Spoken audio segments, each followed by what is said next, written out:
I used to believe that silence meant peace, that quiet mornings and the absence of words were signs of comfort, of family harmony. But now the silence in my house feels like a ghost, whispering everything we no longer say to each other. My name is Evelyn, and I'm 62 years old. For most of my life, I believed my family was my greatest achievement. My husband passed away years ago, and from that day on, I devoted myself entirely to my only son, Daniel. Every dream I had became his. Every sacrifice, every sleepless night, every tear, I gave them all willingly. He was a quiet boy, soft-spoken, gentle. When he was little, he used to hold my hand and say, "Mom, I'll never leave you." I believed him. Foolishly, I believed that love could freeze time. But time moves and people change. It started 3 years ago, when Daniel met Clara. Clara was charming in that effortless way that made me feel clumsy just standing beside her. She had a smile that could melt stone and a confidence that filled every room she entered. I tried to like her. I truly did, but every time she spoke, I felt something tightening in my chest. Maybe it was jealousy. Or maybe it was fear. The fear of being replaced. The first time Daniel brought her home, I made my favorite casserole. He used to love it. But when Clara took a small bite, she smiled politely and said, "Oh, that's traditional." Traditional. That word felt like a knife wrapped in silk. After that day, Daniel began to change. He stopped calling as often. Our dinners became shorter. Our conversations felt filtered, as if every word passed through Clara first. When they got married, I smiled for the photos and held back tears, not from joy, but from something else I didn't want to name. The moment she slipped that ring on his finger, I felt a strange distance open between us. They moved into Daniel's childhood home a few months later. My home. He said it would be easier that way, since it already had everything they needed. I agreed, pretending it didn't hurt. I told myself it was temporary, that family shared everything, even pain. But little by little, my house stopped feeling like mine. Clara rearranged the furniture, painted the walls, threw away the curtains I'd sewn myself. "They're outdated," she said, smiling again. Outdated. Another word that sliced deep. I stayed quiet. I thought if I stayed patient, Daniel would notice. He'd see how invisible I was becoming in my own home. But he didn't. He just smiled and said, "Mom, Clara likes things simple. Try to understand her." Understand her. I was trying to survive her. One evening, I made dinner for all three of us. Roast chicken, vegetables, and Daniel's favorite dessert, apple pie. Clara didn't come to the table. She was on her phone upstairs. Daniel told me to start without her. I said, "No, I'll wait." He sighed and looked at me with that tired expression that wasn't there before she came. We ate in silence, the same silence that had replaced laughter, stories, and warmth. Later that night, I heard them arguing behind closed doors. I didn't mean to listen, but the walls in this house have grown thin with age. Clara said, "Your mother doesn't like me. She makes me uncomfortable in my own home." Daniel said nothing for a long time. Then softly, he replied, "She just needs time." But his tone said he didn't believe that anymore. A week later, Clara suggested I take a little break. "Go visit your sister for a while," she said. "You deserve a change of scenery." I smiled and nodded, but inside I knew what she really meant. Leave. I packed a small bag that night, though I didn't know where to go. My sister and I haven't spoken in years. I sat on the edge of my bed, staring at the walls I once painted with Daniel's tiny handprints. Now, the colors had faded, so had he. Before I left, I slipped a note under his door. It said, "I'll be gone for a few days. Don't worry." He never replied. The next morning, I stood at the door, suitcase in hand, looking back one last time. Clara's perfume lingered in the air. The photos on the wall had been rearranged. Our family portraits pushed aside, replaced by wedding pictures. For a moment I almost turned back. But something inside me said, "No, let them have the silence." As I stepped outside, the cold air bit my skin. My hands trembled, not from the chill, but from everything I'd held in for too long. Then, as I reached the gate, I saw it, Daniel's car pulling into the driveway. My heart jumped. Maybe he'd come to stop me. Maybe he'd say he didn't want me to go. But when he got out, he didn't even look at me. He walked straight past, talking on the phone, laughing. I froze there, invisible, like a ghost haunting her own life. That was the moment I realized I hadn't lost my son to love. I'd lost him to indifference. I turned, walked away, and didn't look back. But as I reached the end of the street, I saw something that made me stop in my tracks. Clara's car was parked behind his, the trunk slightly open. Inside, I caught a glimpse of something familiar. A framed photo of me and Daniel, shattered, and beneath it a piece of torn paper with my handwriting. My note. But why was it torn? Why was it there, in the trash? My chest tightened. The air around me went cold. Something wasn't right. And that's when I realized I hadn't left by choice. They had made sure I would. I thought leaving would give them space and give me peace. But peace doesn't come when your heart is still trapped in the place you left behind. I stayed with a distant cousin in a small coastal town. It was quiet there. Too quiet. Every morning I'd walk along the beach, pretending the waves could wash away the ache inside me. But no matter how far I walked, the house, the voices, the silence, all of it followed me like shadows stitched to my soul. I tried calling Daniel the first few days. No answer. Then I sent him a message. I hope you're both doing well. He replied 2 days later with a single word. Fine. Nothing more. That one word felt colder than any silence I'd ever known. I told myself I'd give him time. That maybe Clara was influencing him, or maybe he needed to learn to miss me. But deep down, I feared something worse, that he didn't even notice I was gone. Days turned into weeks. I stopped checking my phone every 5 minutes. I forced myself to eat, to read, to breathe. But one night, everything changed. It was just after midnight when my phone rang. The number was unfamiliar. At first, I hesitated. It could have been anyone, wrong number. Scam call, a mistake. But something in my chest told me to answer. Hello? I whispered. There was silence. Then a shaky breath. Mrs. Parker, a woman's voice said. Yes, I replied cautiously. This is Officer Harris, from Brookdale County. My stomach dropped. Is everything all right? I asked. There was a pause, too long, too heavy. It's about your son, she said. I couldn't breathe. My heart stopped, then raced. What happened? I demanded. There was an incident at your home, she said. Your son is safe, but there's been some damage. We'd appreciate it if you could come in to answer a few questions.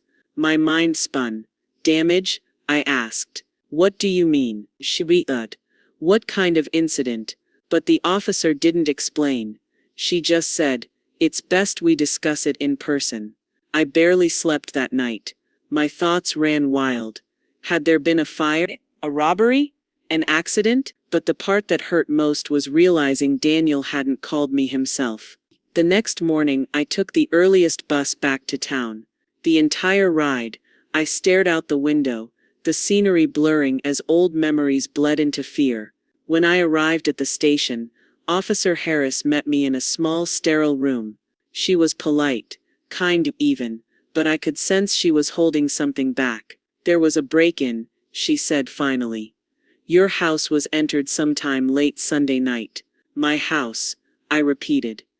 I don't live there anymore. She looked at me, confused. According to the records, the property is still under your name. That caught me off guard. Daniel had said he'd handle the paperwork months ago. He insisted everything would be taken care of. Was anyone hurt? I asked. No, she said. But your daughter-in-law reported some missing items. Personal belongings, family photos, jewelry. My throat tightened. Family photos. She nodded. Oddly enough, not valuable ones. Just older frames. Pictures from when your son was a child. Something cold crept through me. Those were the same photos I'd known. replaced right before I Would. Can I see Daniel? I asked. She hesitated. He's not here, Mrs. Parker. He declined to come in. Said he didn't think you needed to be involved. Those words hit me harder than I expected. Didn't need to be involved. In my own home? I thanked her and left, my hands trembling. Outside, the air felt heavy, pressing down on my chest. I couldn't go back to my cousin's place. I couldn't just sit on a bus again, pretending everything was fine. So I did the only thing my heart knew to do. I went back home. When I reached the house, it looked smaller somehow. The paint had begun to peel, and the garden I used to love was now overgrown. The curtains were drawn. I stood there for a moment, staring at the door I once called mine. Then it opened. Clara stood there. Her hair was pulled back, her face pale. When she saw me, her eyes widened. "Evelyn, what are you doing here?" she asked, softly. "I came because of the call," I said. "They told me there was an incident." Her lips tightened. "Oh, that. It's fine now. Nothing serious, nothing serious," I echoed. "They said things were taken. Family photos." She cut me off. "Old junk. I threw most of those out anyway." My breath caught. "You what?" She shrugged. "They were dusty. We're redecorating." My heart pounded. I could feel anger, grief, confusion all boiling together. But then I saw something behind her. On the living room table. A small box, old wooden familiar. My jewelry box. The same one I had hidden years ago, under the floorboard of my room, where I kept not money, not gold, but letters. Letters from my husband. Letters Daniel Never knew existed. I stepped forward. "Why do you have that?" Clara's face changed, tight, defensive. She stepped in front of it. "You shouldn't be here, Evelyn." Before I could answer, a voice came from upstairs. "Clara, who's at the door?" "Daniel." I froze. His footsteps echoed down the stairs. When he appeared, his face went pale. He looked between us, his mother and his wife, as if caught in a lie. "Mom," he said, barely above a whisper, "you shouldn't have come back." And in that moment, I knew something was very, very wrong. Not just with the house. Not just with Clara, but with my son. Because his eyes, they weren't the eyes of the boy I raised. They were the eyes of a stranger. Daniel's words echoed in my head long after they left his lips. "You shouldn't have come back." I stood there frozen at the doorway, my suitcase still in hand, as Clara gently closed the door behind me. The sound of it locking sent a shiver through me. "Mom," Daniel said again, softer this time, but his eyes avoided mine. "You should have called first." I forced a smile that felt like glass cracking. "It's still my home, Daniel. Do I need permission to walk through my own door?" Clara's voice sliced in before he could answer. "We just weren't expecting company, Evelyn. Things have been hectic." I could see the faint outline of my old furniture beneath her new decor, the sofa I'd chosen, the photo frames that once held our memories. Only now the photos were gone, replaced with abstract art, cold and colorless. The air smelled of lavender and something metallic underneath, like fresh paint, or maybe it was just the tension. "I heard about the break-in," I said finally. "The police called me." Clara smiled, but her eyes didn't. "Oh, that. Like I told you, nothing serious.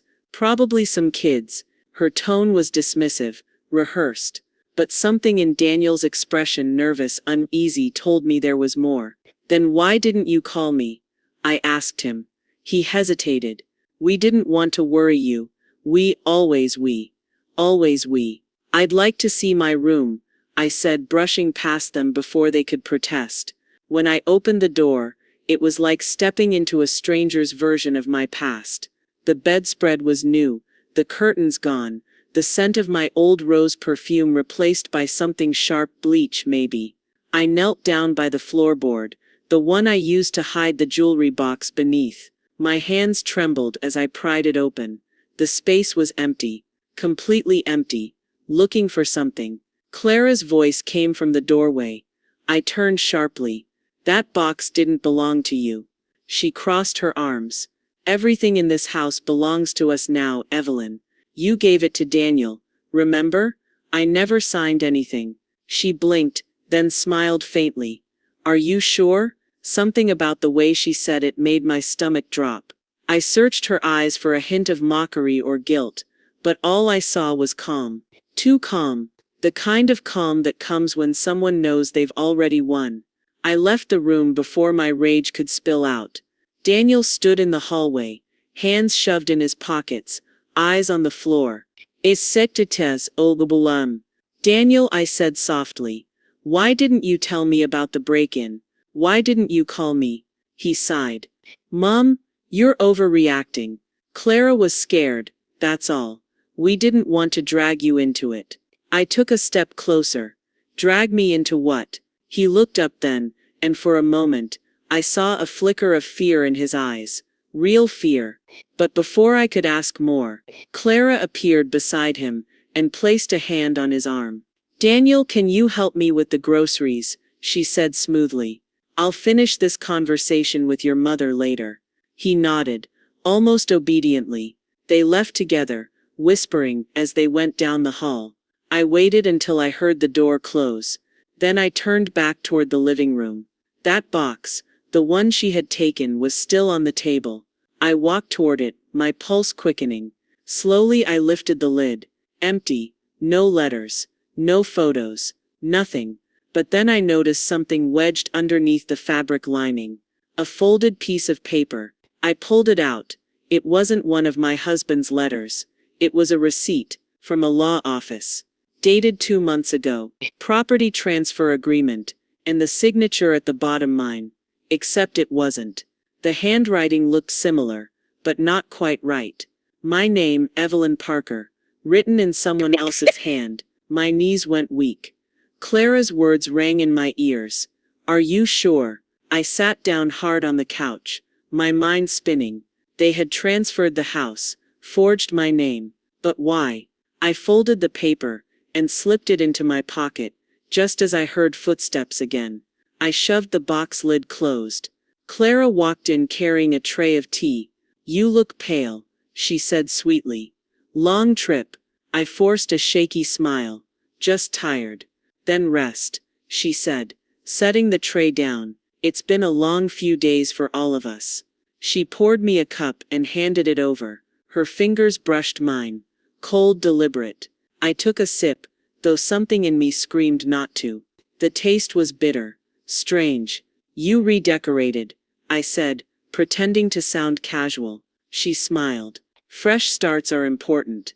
Don't you think?" Her eyes met mine, and for a second I saw something flicker there. Something sharp, dangerous and calculating. That night, I lay in bed, my mind refusing to rest. My heart was pounding, my stomach uneasy. I could hear faint voices from downstairs. Clara and Daniel talking in low tones. Then Clara's voice rose cold and clear. "She's not staying, Daniel. I won't have her ruin this again." Again. What did she mean again? I pushed the blanket aside and crept to the top of the stairs. Their words came through clearer. Now. Daniel's voice sounded broken. "She's my mother. What do you expect me to do?" Clara hissed. "You expect me to live under her shadow. Everything in this house reminds you of her. I want her gone. For good this time." My breath caught. I stepped back, my foot brushing against a loose floorboard. It creaked loudly. Silence below. Then Clara's voice, soft but lethal. "She's awake." I ran back, boom, locking the door behind me. My heart hammered in my chest as I leaned against it, trembling. From the hallway came a gentle knock. "Mom?" Daniel's voice. "You okay?" I didn't answer, because behind his voice, faint but unmistakable, I heard Clara's whisper. "She won't be." I didn't sleep that night. Every creak of the old house made my body tense. Every whisper of the wind sounded like footsteps in the hall. When the first pale light crept through the curtains, I was still sitting on the edge of the bed, fully dressed, my hands wrapped around a cold teacup that I hadn't dared to drink again. My stomach ached, faint but steady, and my head felt foggy, as if my thoughts were wading through heavy water. I stared at the cup on the nightstand. The tea was pale yellow, almost clear, but I could smell something off. Something metallic. Clara had smiled when she poured it. Her eyes hadn't. By morning I knew I couldn't just sit and wait for answers. I needed to understand what was happening, what she wanted, and how Daniel had become her shadow. When I walked downstairs, the house was silent. Clara's car was gone. Daniel was sitting at the kitchen table, hunched over his phone. He looked tired, worn, like a man whose sleep had been stolen by someone else's nightmares. He jumped when I entered. "Mom, you're up early." "I couldn't sleep," I said softly. "Where's Clara?" "Yoga class," he muttered. "She goes every morning." "Yoga class." Of course, every villain needs a routine that sounds harmless. I poured myself some water, my eyes never leaving him. "Daniel," I began carefully. "I need to ask you something. Did you sign papers transferring this house?" He looked up, startled. "What? No. Why would I?" He stopped suddenly, realizing something. "Did Clara show you something?" I met his gaze. "I found a receipt, from a law office, with my name forged on it." His face went pale. "Mom, listen, this isn't..." The front door opened. Clara stepped in, her voice bright. "Morning." Daniel froze. I turned to her, forcing a calm tone. "Clara, maybe you can explain. Why is there a document with my name on it transferring the property to you?" For a fraction of a second, her smile faltered. Then she laughed lightly. "Oh, that old thing, it was just a draft. Daniel wanted to make sure everything was organized, in case of, well, the future. I never approved it," I said coldly. She shrugged. "Then there's no problem, is there?" She brushed past me, kissed Daniel on the cheek, and began unpacking groceries as if nothing had happened. The casualness of it all made my blood boil. "Why are you doing this?" I asked. She didn't even turn around. "Doing what, Evelyn?" "Trying to erase me. From this house. From his life." She set down a carton of milk, her hands steady. "You erased yourself the day you started treating him like he owed you his life." Her words hit like a slap. Because somewhere buried deep inside me, I knew there was a seed of truth. But that didn't justify her lies. When she left the room, Daniel looked at me helplessly. "Mom, please, don't start this again." Again. That word. She'd used it last night too. "What do you mean again?" I demanded. He rubbed his forehead. "Mom, when Dad died, things got bad. You don't remember much from that time, do you?" My stomach tightened. "Of course I do," he sighed. "You used to take pills. Sleep aids. Strong ones. There were incidents. You'd forget things. Misplace things." "No," I said sharply. "You're twisting this." "Am I?" he said softly. "You accused Aunt May of stealing your jewelry once. You even called the police. And later, you found it in your closet." I stared at him, speechless. I remembered that day, but not like he did. I remembered crying, begging him to believe me when I said I didn't remember putting it there. Clara's voice floated from the hallway. "She's having another episode, isn't she?" Daniel flinched. "Clara, please." Episode. Like my grief was a disease. Something inside me snapped then. Not in anger, but in clarity. If they wanted me to doubt my memory, to think I was losing my mind, then they were hiding something real. I smiled faintly. "You're right, Daniel. Maybe I am forgetful." His shoulders relaxed, relief washing over his face. He thought he'd won. But in that moment I made a silent promise to myself. I would remember everything, and I would find out what she was hiding. That afternoon, Clara left again, this time to run errands. Daniel went upstairs to nap. I waited 15 minutes, then slipped into their bedroom. The room was immaculate, almost unnaturally so. Every item lined up, color coordinated, lifeless. I searched quietly, methodically. Drawers, boxes, closets, nothing. Then, just as I was about to give up, I noticed the vanity mirror, a small line across the frame, barely visible. I pressed against it, and it shifted slightly. It was hollow behind. I pried the mirror open carefully. Inside was a narrow compartment, filled with envelopes. My heart raced as I pulled one out. They were addressed to Daniel Parker, each sealed with my handwriting. Except, I never wrote them. I opened one. Inside was a typed letter on plain white paper. Daniel, I can't live like this anymore. I'm selling the house and moving away. Please don't look for me. Mom. There were several more dated weeks apart. Fake letters, all designed to make him believe I had willingly left. A noise downstairs made me jump. I stuffed the letters into my bag and closed the mirror quickly. I barely made it out of the room when Daniel appeared in the hallway. Mom. His eyes narrowed. What are you doing up here? I was looking for a photo album. I lied smoothly. I wanted to see the old pictures. He frowned. Those aren't here anymore. I smiled faintly. Yes, I've noticed. He hesitated, then reached out, touching my shoulder gently. Mom, maybe it's best if you stay somewhere else for a while. I looked at him, and for the first time, I didn't see confusion or fear in his eyes. I saw guilt. Clara's shadow lingered behind him, even when she wasn't in the room. I'll leave, I said softly. Tomorrow. That night I packed my bag again, but this time I wasn't running. I was preparing, because now I had proof, and I wasn't going to let her win. As I zipped my suitcase, something slid from between the folded clothes, a note I didn't put there. In neat, unfamiliar handwriting, it read, "Stop digging, Evelyn, or you'll regret coming back." The ink was fresh, and the paper smelled faintly of lavender. I didn't sleep again that night. Not because I was scared, though I was, but because fear had turned into something sharper, determination. Someone had slipped that note into my bag, someone who wanted me quiet.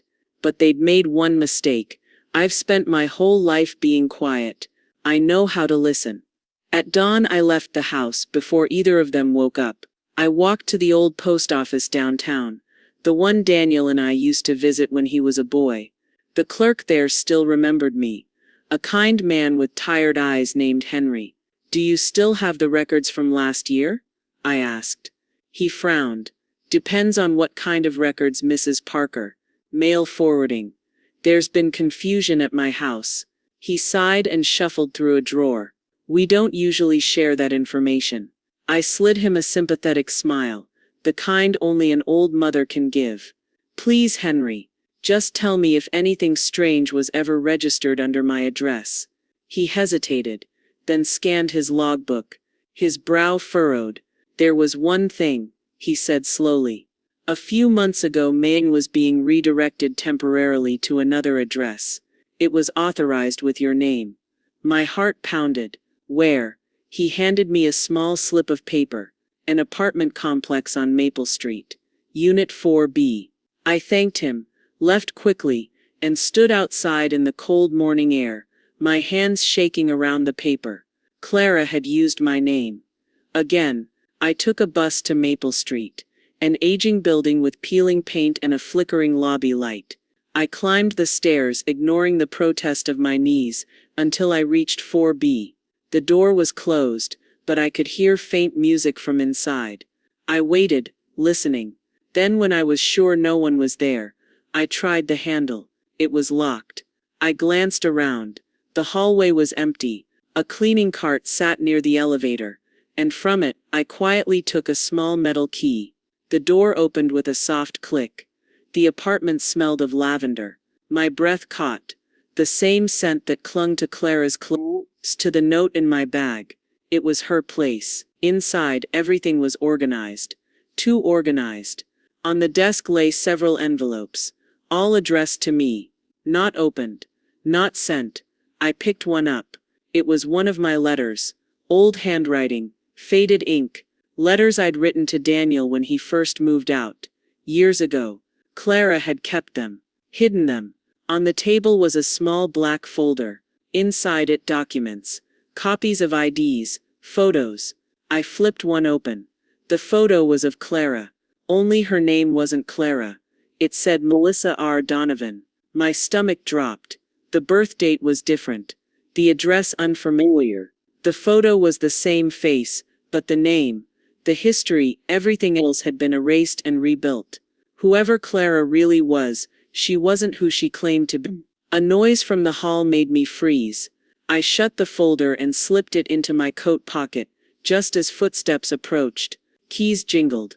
I ducked into the closet, holding my breath. The door opened. I could see through a narrow crack. The figure that entered was tall, wearing a gray coat. A man. Not Daniel. Not anyone I recognized. He placed a package on the table, muttering to himself. Then he dialed a number on his phone. "Yeah," he said quietly. "The old woman's still around." "Yeah, the mother. Don't worry, Clara's handling it." My blood turned to ice. He listened for a moment, then nodded. "Understood. If she digs any deeper, I'll take care of it." He left a few minutes later. When the apartment door finally closed, I exhaled shakily and stepped out of the closet. My legs trembled so badly I nearly fell. I needed to get out. Now I hurried downstairs, heart racing, and didn't stop walking until I reached the next block. I ducked into a diner, ordered coffee. I didn't drink, and pulled the black folder from my coat. I scanned the documents again. One page stood out. An old police report from another state. Melissa Donovan. Domestic fraud investigation. Unresolved. The date was 7 years ago. That's when everything fell into place. She hadn't met Daniel by accident. She'd targeted him. The next bus ride home felt endless. I sat by the window, clutching the folder like a lifeline. My reflection in the glass looked older, harder. I wasn't the same woman who'd left that house a few days ago. When I arrived, Clara's car wasn't in the driveway. I slipped inside quietly. The house smelled faintly bleach again. Daniel was in the living room, reading. "Mom," he said, surprised. "Where have you been?" "Just out." I replied. "Needed some air." He frowned. "You should have told me." Clara was worried. I almost laughed. Was she? I sat down across from him, my voice calm but cold. "Daniel, what do you really know about your wife?" He blinked. "What kind of question is that?" "Her family. Her past. Where she grew up. Do you even know?" "Of course I do," he said defensively, but there was hesitation in his voice. "Then tell me." I pressed. "What was her maiden name?" He opened his mouth. Nothing came out. I leaned forward. "She told you her parents died when she was young, didn't she? That she had no one left?" He nodded slowly. I smiled bitterly. "That's not true. She had a name before Clara. Melissa Donovan. You might want to ask her about it." Daniel's face went white. "What are you talking about?" I took the folder from my bag and placed it on the table. "Read it." He hesitated, flipping through the pages. His hands shook. "Where did you get this?" "It doesn't matter," I said. "What matters is that she's been lying to you." Before he could answer, we heard the door open. Clara's voice drifted in. Light. Careless. "Daniel. I'm home." He froze, still holding the papers. I whispered. "Ask her." When she stepped into the room, her smile faltered at the sight of us. The folder. The silence. Daniel's voice trembled. "Who is Melissa Donovan?" Clara didn't blink. Didn't breathe. Then slowly, she smiled. "I was wondering when you'd find out," she said softly. When Clara smiled that night, it wasn't the soft, polite smile of a daughter-in-law. It was something else. Something colder. She set her purse on the counter and walked toward us, her heels tapping against the wooden floor. "So," she said lightly, "the past finally caught up with me." Daniel stood there frozen, holding the folder like it might burn him. "Melissa Donovan?" he repeated. "That's your real name?" Clara tilted her head, eyes never leaving mine. "It used to be, a long time ago." "Why didn't you tell me?" Daniel demanded. She sighed dramatically. "Because I was ashamed. I made mistakes before I met you. Daniel, things I'm not proud of. But people change." Her tone was calm, almost convincing. "If I hadn't seen the documents myself, I might have believed her. Daniel turned to me, confused. Mom, this could be a misunderstanding. Maybe I interrupted sharply. She forged my name, redirected my mail, and kept my letters to you. Does that sound like a misunderstanding? Clara's eyes narrowed, but she didn't lose composure. I was protecting you, she said smoothly. Your mother? She doesn't understand boundaries. She kept writing to you, even when you needed space. I felt heat rising to my face. Space? He's my son. Exactly, she replied. And you never let him be a man. You cling, Evelyn. You always have. Her words hit like poison, because a part of me, the broken, lonely part, knew there was some truth in them. Daniel rubbed his temples. Please stop, both of you. Clara turned to him, her voice suddenly gentle.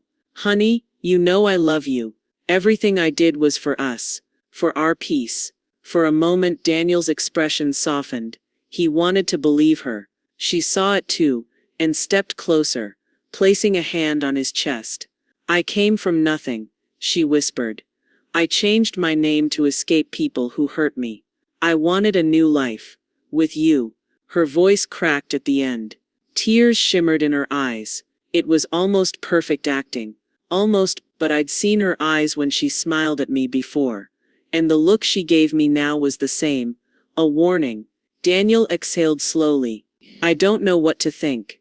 You don't have to, Clara said softly. Just trust me. No, I said firmly. He should trust the truth. I reached for the folder, but Clara snatched it first. In one swift motion she threw it into the fireplace. Clara, Daniel shouted. The papers crackled, curled and turned black. I lunged forward, but it was too late. The evidence, the proof was gone. Clara looked at me, calm and unshaken. See what your obsession does, Evelyn? You destroy everything around you, even your son's peace. I wanted to scream, to tell Daniel not to believe her, but the look on his face, torn, tired, stopped me. He looked at her, then at me, then back again. I need time, he said finally. Both of you just give me space. He left the room, just like that. The sound of his footsteps fading up the stairs felt like years of distance stretching between us. When we were alone, Clara turned to me. Her tears were gone. Her smile was back. You should have stayed out of it, she said quietly. Now you've made things worse for yourself. I met her gaze, refusing to look away. Who are you really? Her smile widened slightly. Someone who's not going anywhere. Then she walked past me and went upstairs, leaving the faint scent of lavender in the air and the ashes of the truth burning in the fireplace. I spent the rest of the night, sitting in that chair, staring at the fire until it died out. My hands trembled, not from fear this time, but from realization. She had destroyed the evidence, but not my memory, and not my will.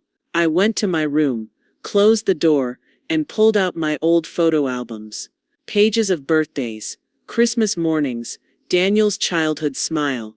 On one page I saw it, a face in the background. At first I thought it was a trick of light, but no, there she was. Clara, standing behind us, watching the photos. The photo was taken 2 years before Daniel met her. My stomach turned. She hadn't just targeted him. She'd been watching us long before. The next morning, Daniel didn't come down for breakfast. Clara hummed quietly in the kitchen, as if nothing had happened. I watched her pour coffee, calm, graceful, unbothered. When she handed me a cup, she smiled faintly. Cream or sugar? She asked. Neither, I said coldly. She placed the cup in front of me. You know, Evelyn, sometimes we don't lose people. We just push them until they finally let go. Her words lingered in the air like smoke. That's when I realized she wasn't planning to leave. She was planning to erase me. I couldn't sleep again. Not because of Clara, not because of Daniel, but because of what I'd seen. The photo, the faint face of Clara, no Melissa, behind us 2 years before she ever claimed to meet Daniel. I knew then I was dealing with someone dangerous. Someone who had carefully placed herself in our lives, studying us, waiting. I couldn't just wait for Daniel to act. He was torn, lost between loyalty to me and trust in her. I had to act. I started small. At dawn, I went to the local library and began digging. Old newspapers, public records, property transfers, anything connected to Melissa Donovan. Hours passed, my hands cramped from writing notes, cross-referencing addresses, dates, names. Then I found it. A legal document, buried in the archives, about a minor fraud investigation 7 years ago. It mentioned Melissa Donovan, but the case was dismissed. There was a note in the margin: subject may have changed identity, track future addresses. My heart pounded. She had been planning for years, watching, waiting. I returned home with a plan. I had to confront her, but carefully. Direct confrontation would alert her. I needed leverage. That night I stayed in my room, pretending to sleep. I had hidden a recorder beneath my pillow. Clara entered quietly, humming as she did every night. She poured herself tea. "Another restless night," she whispered, her voice low and sweet. I stayed silent, pretended to be asleep. She set the cup down near my bed. "I don't know why you can't just leave things be," she murmured. Then she started talking to Daniel, who had come down quietly to check on me. "I'm only trying to help your mother," she said softly. "You have to understand, some memories are better left buried." Daniel's voice trembled. "Clara, that's not." I pressed a button on the recorder. Every word, every subtle manipulation. When she left, I waited 15 more minutes before retrieving the device. My hands shook as I replayed the tape. Her voice, her lies, her careful manipulation. It was all recorded. For the first time in weeks, I felt power. I had proof. The next morning I confronted Daniel carefully. "I know everything now," I said, holding up the recorder. "She's been lying, Daniel. Not just about her past, but about us, about everything." His eyes widened. "Mom, you don't understand." "I do," I said firmly. "And this time you will hear it too. Don't let her play you anymore." Clara came down then, her usual calm smile plastered on her face. "Good morning," she said sweetly, setting down a tray of breakfast. I held the recorder on the table between us. She froze for a split second, then laughed lightly. "Evelyn, is that a toy?" "It's not a toy," I said calmly. "It's the truth." Her smile faltered, but she recovered. "Do you really think one little device changes anything?" I leaned closer. "I think it changes everything." For the first time I saw uncertainty flicker in her eyes. It wasn't enough yet, but it was a crack I could exploit. I turned to Daniel. "Listen, you don't have to choose blindly. Listen to her words, what she says when she thinks she's in control. Hear the truth." He looked between us, torn, frightened. Clara's voice was suddenly sharp. "Evelyn, don't think this is clever. You're playing a dangerous game." "I've been silent too long," I replied, "and this ends before it gets worse." For a moment the room was silent, then the air shifted. A storm was coming, one that neither Clara nor Daniel could ignore, and I was ready for it. The next morning, the house felt different. The walls seemed to watch me, the furniture leaning in as if listening. I could sense Clara's tension before I even saw her. She came down, carrying her morning tea, her smile slightly forced. "Good morning," she said, voice light. But her eyes flicked toward the recorder sitting on the table. I didn't speak. I let her notice it. Daniel hovered near the kitchen counter, eyes wide, hesitant. "Mom, maybe we should just listen," I interrupted softly but firmly. "Listen to what she's been saying all these weeks." Clara's laugh was sharp this time. "Evelyn, you're paranoid. You think a few words recorded in the dark are proof of anything?" I leaned forward, calm. "Not just words, Clara. Manipulation, deception, lies designed to make Daniel doubt his own mother. And now you've gone too far." Her eyes narrowed. A flicker of something dangerous passed through them. "I don't know what you think you have, but you've lied about your past," I interrupted. "Melissa Donovan, the letters you kept hidden, the mail you redirected, the property transfer, everything. Daniel deserves the truth. Daniel stepped back. His hands shook. Clara, is this true? She moved toward him, smooth, calm. Daniel, don't listen to her. You know who I am. You know our life. I pressed play on the recorder. Her words filled the room, her soft manipulations, her subtle threats, the way she twisted situations to her advantage. Daniel's eyes widened. Clara froze. I watched as the color drained from her face. She tried to speak, but the recorder had her trapped. Her voice came out sharp, defensive. That's taken out of context. No, it's exactly in context. I said. Every word, every subtle push, every lie. Daniel, hear her now. He listened, silent, horrified. The spell she had over him started to crumble. Clara realized her control was slipping. She stepped closer to me, voice dropping to a whisper. You think this changes anything? You have no idea what's coming. I met her gaze. Try me. She laughed nervously. You've made a mistake, Evelyn. You'll regret this. I smiled faintly. Regret? You're the one who has no way out. Her lips tightened. For the first time I saw her fear, not much, just a flicker, but it was enough. Daniel took a step toward me. Mom, thank you. It was the first time he had said anything like that in weeks, and I felt the balance start to shift. Clara left the room abruptly, pretending to take a call, but I knew she was furious. She would plan, calculate, manipulate, but I had taken the first step. For the first time, the air felt lighter in the house, but danger was still there, lurking. I could smell it in the lavender scent she left behind. I leaned back in my chair, thinking. She had underestimated me. She had underestimated a mother who would fight for her son. She had underestimated a woman who had nothing left to lose. This was only the beginning. That evening I waited. I didn't call. I didn't knock. I just waited. Clara came down the stairs, humming softly. Her heels clicked against the wooden floor, but this time there was hesitation in her step. Evelyn, she said brightly. What are you doing up so late? I didn't answer. I held the black folder tightly, the one filled with every scrap of evidence I had gathered over the past days. Her eyes flicked to it, widening just slightly. You really think that can scare me? She said, stepping closer. I stood up, calm, deliberate. It's not about fear anymore, Clara. It's about truth. And you've run out of time. Her lips curled into a smile that didn't reach her eyes. Time? You think you can control me now? I walked toward her slowly, each step measured. No, but I can make sure Daniel sees you clearly. The lies, the manipulations, the deceit.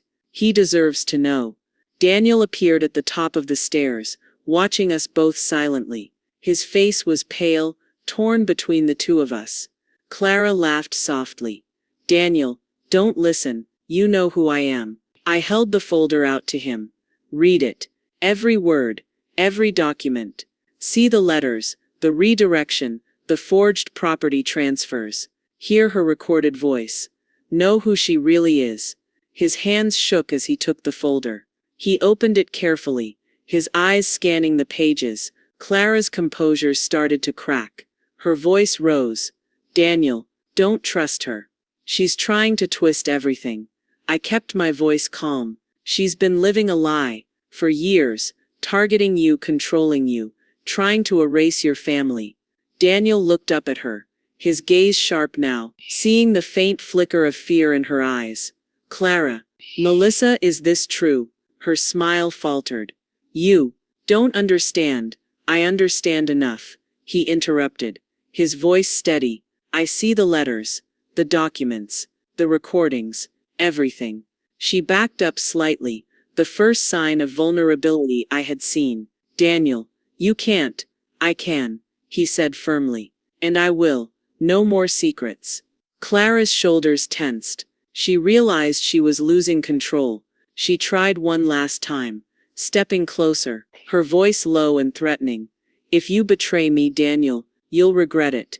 I stepped between them. No more threats. Not in my house. Not to my son. Her eyes narrowed. You think you've won. I know I haven't, I said.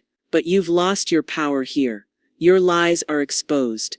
And Daniel knows. She paused, breathing heavily, trying to mask her fear with arrogance. Finally, she turned sharply and stormed upstairs, leaving the house silent except for our heavy breaths. Daniel looked at me, relief and confusion warring in his eyes. Mom, thank you. I didn't know. I had no idea. I shook my head. It's not over yet. She will try again, but now at least, we're awake, and awake we can fight. The night settled over the house, heavy but different. The scent of lavender lingered faintly, a reminder that danger had not vanished, only its shadow had shifted. For the first time in weeks, I felt like we were no longer completely powerless. This house, our home, could still be ours. But tomorrow would decide everything. The morning sunlight spilled through the curtains, but it felt different, sharper, heavier, as if the day itself held its breath. I sat at the kitchen table, the black folder beside me, my hands trembling slightly. Daniel paced in front of the window, back and forth, restless, torn. He hadn't spoken since last night, and Clara, Melissa, was upstairs. I could hear her moving carefully, calculating, waiting for a moment of weakness. It was time. I stood, smoothing my dress, taking a deep breath. Daniel, I said softly, we need to finish this today. No more shadows. He nodded, swallowing hard. Mom, I'm ready. I went upstairs first. The hallway felt narrower than usual, every step echoing in the silence. I reached her bedroom door. Melissa, I called. Calm, firm. It's over. We know everything. She opened the door slowly, her smile controlled, almost serene. Do you now? I held up the folder. Letters, mail redirection, forged documents, photos, the police record, and your recordings. All of it. Daniel knows the truth. Her smile flickered, not gone, flickered. She took a step closer. You think this changes anything? Yes, I said. It changes everything. You can't manipulate us anymore. Daniel appeared behind me, quiet but resolute. Melissa, Clara, it's over. I'm not blind anymore. I see who you really are. Her eyes widened slightly. You preyed on me, on us, I said. But we're not victims. You can't erase me, Daniel, or our family, and you can't control him. The room felt still. I could see her calculating, measuring, realizing she had no power left. Then she did something unexpected. She laughed. A low, bitter laugh. You think you've won. I think, I said calmly, we've reclaimed what's ours. Her expression hardened, but I saw the fear behind it now. Not enough to save her, but enough to know the game was done. She took a deep breath and turned away. You haven't seen the last of me. Daniel stepped forward, placing a hand on my shoulder. She can't hurt us anymore. I nodded, letting relief wash over me. For the first time in weeks, the house felt safe. Later, when the door clicked shut behind her as she left for good, or at least for now, I sat down and exhaled deeply. The lavender scent lingered faintly in the air, a reminder of the danger we had survived. I looked at Daniel. You're safe now, truly. He nodded, tears in his eyes. Thanks, Mom. I don't know what I would have done without you. I smiled faintly, tired but triumphant. You'd have survived, but sometimes surviving means remembering who you are, and standing up when it matters. The house was quiet again, not empty. Alive, warm, home. I closed the folder, placed it in the drawer, and turned to look out the window. The world outside was still, ordinary, unassuming. But inside, we had fought battles, uncovered truths, and survived the darkness. The past had been revealed. The lies had been exposed, and we were still here together. For the first time in a long time, I felt whole again. The shadows had faded, but the memory of them remained, a reminder that vigilance, courage, and truth were the only shields against those who would try to erase you. And in that quiet house, I promised myself, never again.